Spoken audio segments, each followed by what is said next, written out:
안녕하세요 여러분, 현규쌤입니다. 자, 여러분, 이번 시간에는 우리 서양 근세의 마지막 네 번째 주제 절대왕정에 관해서 공부해 보도록 하겠습니다. 자, 절대왕정 같은 경우는 말 그대로 왕권이 절대적으로 강해졌다 해서 16, 18세기 때 이제 유럽 각국에서 왕권 강화랑 중앙집권 체제가 발전하는 과정에서 등장한 정치 체제를 절대왕정이라고 이야기를 해요, 여러분들. 자, 이 절대왕정 같은 경우는 보통 이제 문제 나오는 패턴이 한 4가지 정도라고 보시면 됩니다. 첫 번째는 개념, 구조. 절대왕정의 개념과 구조, 관료제 상비군, 중상주의, 왕권 신수설, 그리고 시민계층, 성장, 이런 개념과 구조에 관해서 봐야 되는데, 서유럽의 절대왕정과 동유럽의 절대왕정이 좀 달라요. 보통 우리가 배우는 일반적 절대왕정의 구조는 시민계층과 도시가 성장한 서유럽에 해당하는 이야기고, 동유럽은 반대로 상공업, 수공업의 발전이 미약해서 도시와 시민들이 성장하지 못했어요. 그래서 여전히 봉건 귀족의 힘이 강해서 뭐 좀 다른 모습이 나타납니다. 이 둘을 비교할 줄 알아야 되고요. 두 번째는 인물 문제가 잘 나옵니다. 이제 여러분이 각국의 절대 왕정을 이끈 절대 군주들을 배울 거예요. 엘리자베스 1세, 루이 14세, 필리프 2세. 그런 인물들에 관련된 내용이 잘 나올 수 있고요.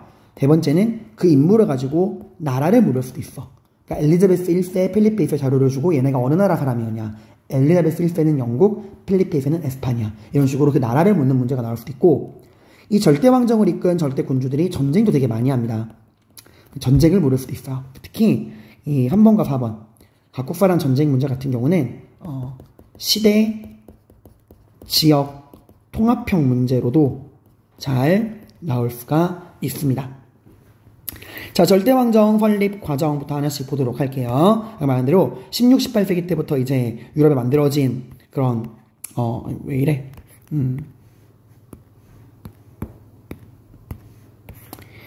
이런 것들에 대해서 이야기를 하는 건데요. 사실 이런 움직임은 이미 중세 말기 십자군 전쟁 이후 봉건, 제후, 영주, 교황권이 약화되고 왕권이 강화되는 이미 14, 15세기 때부터 왕을 중심으로 한 중앙집권 국가 수립 움직임이 나왔어요. 백년전쟁, 장미전쟁, 그리고 뭐 재정복운동 등으로 이미 이런 움직임은 나왔다라는 거고요. 이 절대왕정에서 가장 중요한 건 요거야. 이걸 알아둬야 돼, 개념할 때. 결국 절대왕정이라는 건 중세 봉건 국가가 뭐로 발전하는 근대 국민국가로 발전해 나가는 과도기 속에서 존재를 하는 겁니다. 그래서 이 절대왕정은 관료제 상비군, 왕권 신수설, 중상주의 이런 것들이 기본 개념인데 다시 알려드리도록 할게요. 절대왕정의 구조와 중상주의 정책이라고 나와있죠.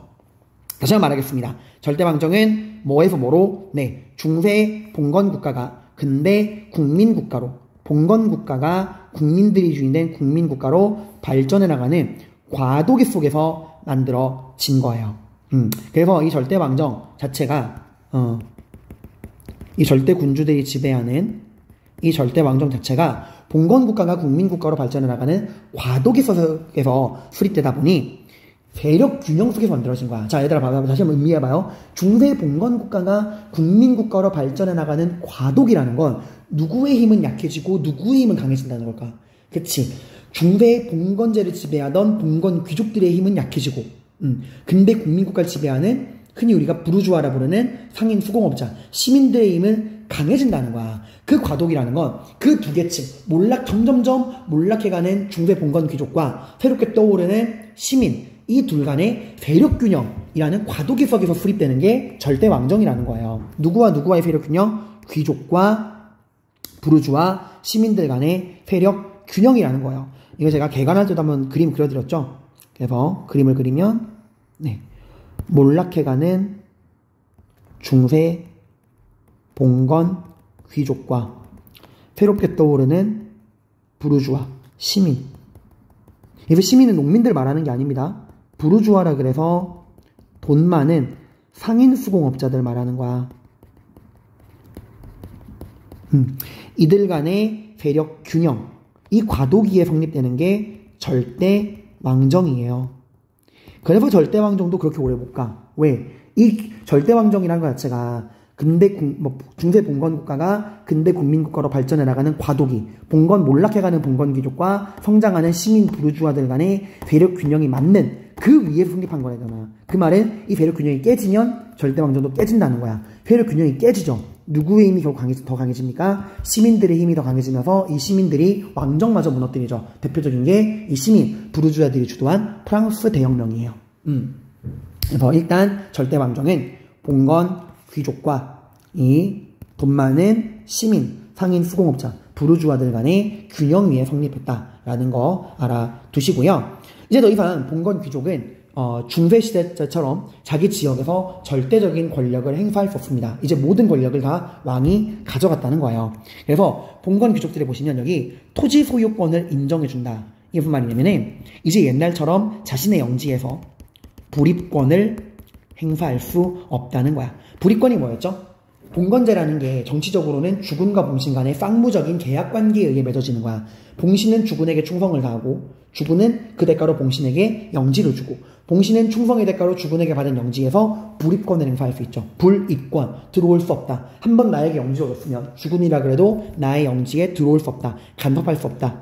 재판과 징세는 내 거다 라는 거죠. 그러니까 재판 징세권에 대해서 주군은 간섭할 수 없다는 거잖아. 자, 이제는 그 불입권을 왕들이 더 이상 인정해주지 않는다는 거야. 너의 영지의 재판과 징세권은 이제 다시 왕인 내 것이다. 내 나라. 그래서 이 불입권을 회수하게 되는 거야. 그리고 뭐만 인정해주는 거예요? 소유권만 인정해주는 거야. 먹고는 살아야 되니까. 그래서 경제적인 소유권만 인정해주고 그 외에 재판, 징세 같은 정치적 권력은 다시 다 왕들이 가져가는 겁니다. 이제 봉건 귀족들은 자신 땅의 소유권만 인정받아서 자신의 땅에서 살고 있는 농민들에게 봉건적인 지대를 징수하면서 이걸로 이제 먹고 사는 거예요. 그러면서 이렇게 되니까 자, 더 이상 자기 영지에서 불이권을 행사하지도 못하고 그냥 지대만 받아먹고 사는 이런 입장이 되다 보니까 이제 봉건 귀족들이 권력을 누리고 싶으면은 자기 영지에 있어봤자 아무런 도움이 안 돼. 어떻게 하죠? 왕이 있는 수도로 올라가야죠. 그래서 왕권에 복속하고 왕이 있는 수도로 올라가서 왕의 관리가 됩니다. 흔히 여러분이 보는 로맨스 판타지에 나오는 궁중 그런 로맨스 있죠? 공작, 후작, 백작 자들이 이렇게 수도에 모여가지고 막 여주인공 돕고 삼각관계 벌어지고 황실, 이왕자, 마탑주, 북부대공 막 모이고 막 지지고 볶고 하는 거 다 이 절대왕정 시기를 배경으로 한 거예요. 중세 갔으면은 만날 일이 없어. 자기 영지를 안 벗어나거든. 아무튼 이렇게 된다. 그래서 이 귀족들이 이때부터는 왕 밑에서 충성하는 관리로 거듭나게 된다. 관료제. 그리고 절대 군주들은 이제 자신들의 권력을 더 강화하기 위해서 언제든지 자기가 부릴 수 있는 군대, 상비군을 양성하게 돼요. 그래서 이 절대왕정, 절대군주를 떠받드는 2대 요소가 관료제랑 상비군입니다. 자, 이런 관료제랑 상비군을 유지하기 위해선 당연히 많은 돈이 들겠죠. 이 돈을 누가 지원해주냐? 시민들이 지원을 해줍니다. 왜냐? 이 시민, 상인, 수공업자, 부르주아들 입장에서는 봉건 영주들이 지배하는 중세 봉건제 국가보다 이 절대군주가 지배하는 절대왕정이 훨씬 더 돈 벌기 좋아요. 왜냐하면 옛날 중세 봉건제 때는 그 나라 안에 수백 개의 영지가 있고 그 영지를 통과할 때마다 통행세 내야죠. 각 지역마다 무게 단위, 길 단위, 도량형 다 다르죠. 굉장히 불편하단 말이야. 근데 이제 절대 군주를 중심으로 절대 왕정이 만들어지면 단일한 경제 체제가 되는 거예요. 그래서 이 시민들은 자신들의 이득을 위해서 절대 군주가 지배하는 절대 왕정의 수립을 재정적으로 지원을 해줍니다. 절대 군주 역시도 이 시민들로부터 받는 돈이 관료제랑 상비군을 유지하는 재정 기반이기 때문에 이 시민들에게 돈을 잘 벌 수 있게 무역에 대한 독점권도 인정을 해주는 거예요. 자, 그리고 이런 절대 왕정을 떠받드는 사상 두 가지가 있어요. 정치와 경제. 정치 사상은 왕권 신수설입니다. 이름 그대로 왕권은 신께서 주신 것이다 해서 보댕, 보시에 같은 사람들이 이야기를 한 건데 이 왕권 신수설은 나중에 뭐랑 대립하냐면 사회계약설이랑 대립하게 돼요. 왕권은 신이 준 것이 아니다. 권력은 국가의 주인인 국민들이 계약을 통해 지배자에게 위탁, 양도한 것이다. 그래서 우린 저항권이 있다. 이런 내용이 나올 거야. 홉스, 로크, 루소. 이게 정치사상, 절대왕정을 떠받드는 정치사상, 왕권 신수설이고요. 경제적으로는 뭐냐면 중상주의라는 게 나와요. 무슨 주의? 중상주의. 말 그대로 중요시한다. 무엇을? 상업을 중시한다라는 건데 이 중상주의는 프랑스의 루이 14세의 재무장관 콜베르가 정립한 개념이야. 그래서 이 중상주의를 콜베르주의라고도 하고요. 이 중상주의는 굉장히 중요하게 알아두셔야 됩니다. 중상주의 경제정책, 말 그대로 상공업을 중요시하는 경제정책이라는 건데, 여기 특징은 국가가, 정부가, 왕실이 경제활동에 적극적으로 개입한다는 거예요. 뭐 이거는 자유롭게 놔두는 게 절대 아닙니다. 그래서 상업을 중시하긴 하는데, 국가가 그 중요한 상업에 적극적으로 개입을 한다라는 거예요. 그러니까 큰 정부죠. 왜냐하면 이 절대왕정 국가 입장에서는 관료제랑 상비군을 유지하는 기반이 이 시민들의 상공업에서 나오는 거잖아. 그러니까 당연히 재정을 빵빵하게 유지하기 위해서라도 이 절대왕정, 절대군주, 국가 정부는 상공업에 적극적으로 개입할 수밖에 없는 거예요. 그 국가가 자신들의 재정 기반이 되는 상업에, 재정 기반이 되는 상업에 적극적으로 개입을 하게 된다라는 거야. 자, 이거에 대한 시민들의 반응, 시민계층들의 반응. 처음에는 고맙죠. 야, 중세 봉건제 때보다는 훨씬 좋다잉. 국가가 단일한 경제체제를 만들어주고 우리를 이렇게 도와주니까 참 좋다 하겠지만, 이 간섭이 계속되면은 짜증난단 말이야. 우리 마음대로 하고 싶은데 왜 계속 국가가, 정부가 우리 부르주아들의 경제활동에 개입하는 거지? 개입 안 했으면 좋겠다 라는 생각을 하게 돼요. 그래서 이런 통제경제 대신 자유주의 경제를 꿈꾸게 됩니다. 그래서 나오는 게 애덤 스미스의 보이지 않는 손이야.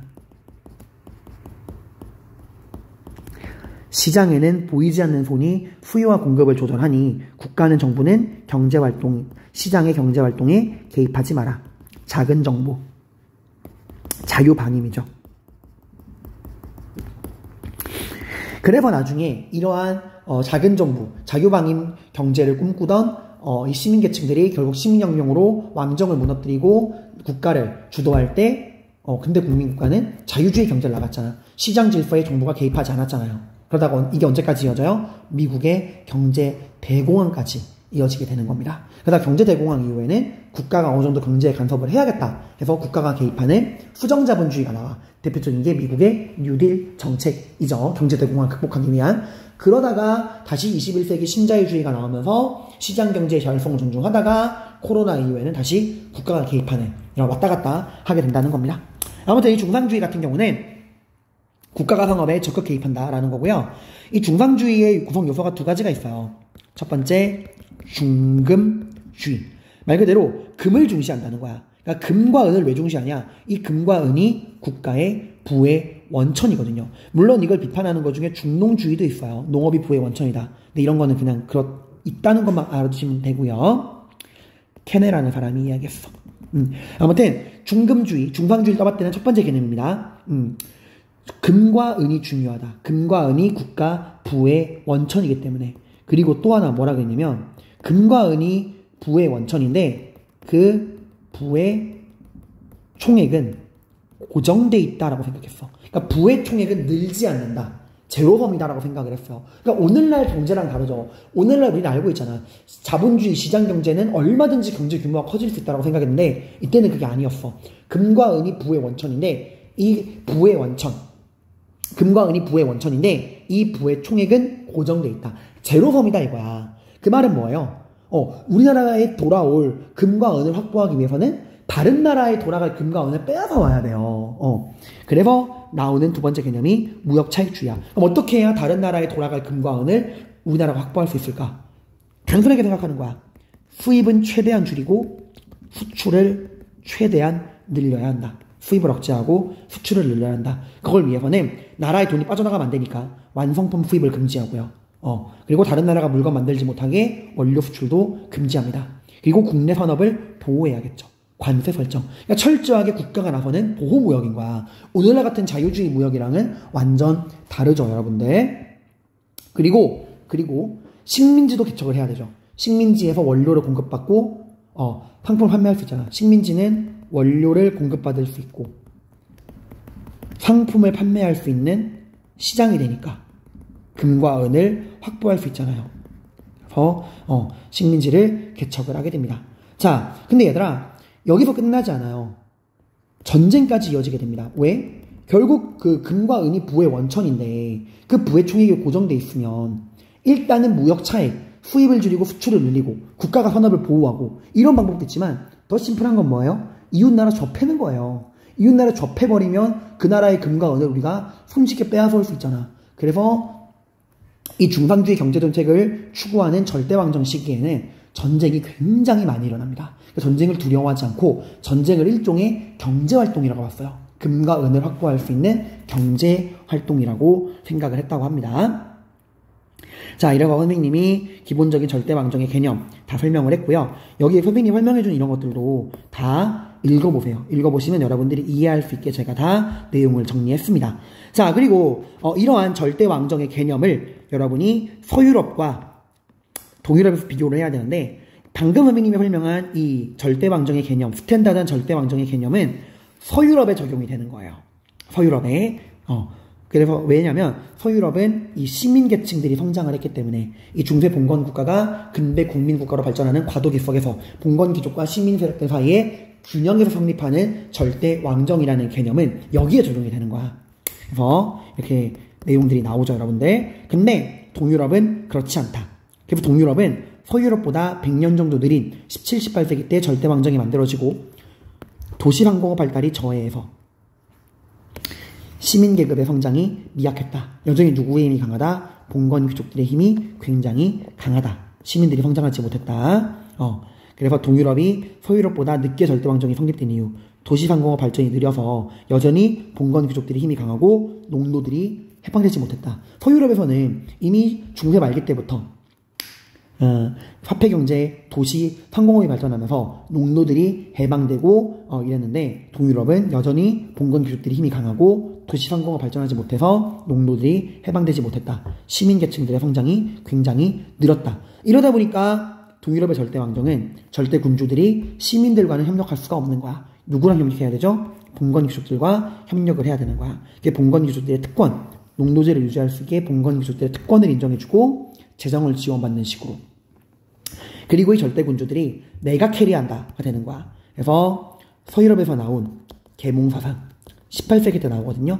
서유럽에서 시민계층들이 만들어낸 계몽사상을 동유럽에서는 시민들이 없으니까 군주가 받아들이는 거야. 군주가 계몽사상을 받아들여서 내가 계몽사상에 입각해서 나라를 발전시키겠다라는 계몽 전제군주를 자처하게 된다라는 거예요. 요소가 많이 다르죠. 이런 내용들 여러분들이 보시면은 되고, 이렇게 기본 개념을 봤고요. 다음 시간에는 이 각국의 절대 왕정을 이끈 인물들, 에스파니아의 필리페 2세, 영국의 엘리자베스 1세, 프랑스의 루이 14세, 동유럽에는 러시아의 뾰토르 1세, 러시아의 예카테리나 2세, 오스트리아 마리아 테레지아, 프로이센의 프리드리 2세, 이런 사람들에 대한 내용을 살펴보도록 하겠습니다. 네, 고생 많으셨습니다.